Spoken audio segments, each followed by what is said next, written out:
Test পেপারের আগে মানুষজন অনেকেই এটা করে যেটা করে হচ্ছে আমাদের অনুশীলনী, ঠিক আছে।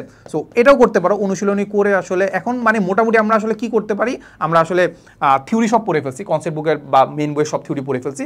মাথায় রাখবা থিওরি যখন পড়তেছো, কনসেপ্ট বুক মেইন বই যখন থিওরি পড়তেছো, অবশ্যই জিনিসগুলোকে দাগায় রাখবা, কারণ এত লেখা পরীক্ষার আগে থেকে তুমি পড়তে পারবা না, টাইম পাবা না। তো যেটা করবা দাগায় ফেলবা যে কোন লাইনটা তুমি পরীক্ষার আগে দেখলেই পুরো কনসেপ্টটা মোটামুটি তোমার মাথার মধ্যে ক্লিয়ার হয়ে যাবে, না এটা আসলে এটা বুঝাচ্ছিল, ঠিক আছে। ওকে, সো দাগানো ইম্পর্টেন্ট, ঠিক আছে। নোট করাও ইম্পর্টেন্ট, নিজেরও একটু নোট করে রাখবা যে আসলে কোন জিনিসটা আসলে তুমি আসলে কিভাবে বুঝতেছিলা, ঠিক আছে।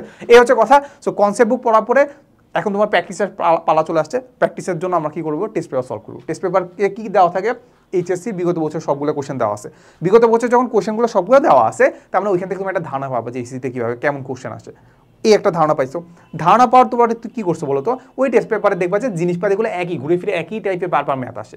ইভেন কোনো একটা জিনিস দেখবা যে কোনো একটা চ্যাপ্টার ভালো করে পড়ো নাই, বা টেস্ট পেপার দেখলে বুঝতে পারবা যে না এই টাইপের ম্যাথটা যদি আমি ঘুরে মুখস্থ করে যাই, তারপরেও কিন্তু কমন আসার সম্ভাবনা আছে, অনেক বেশি সম্ভাবনা আছে, ঠিক আছে।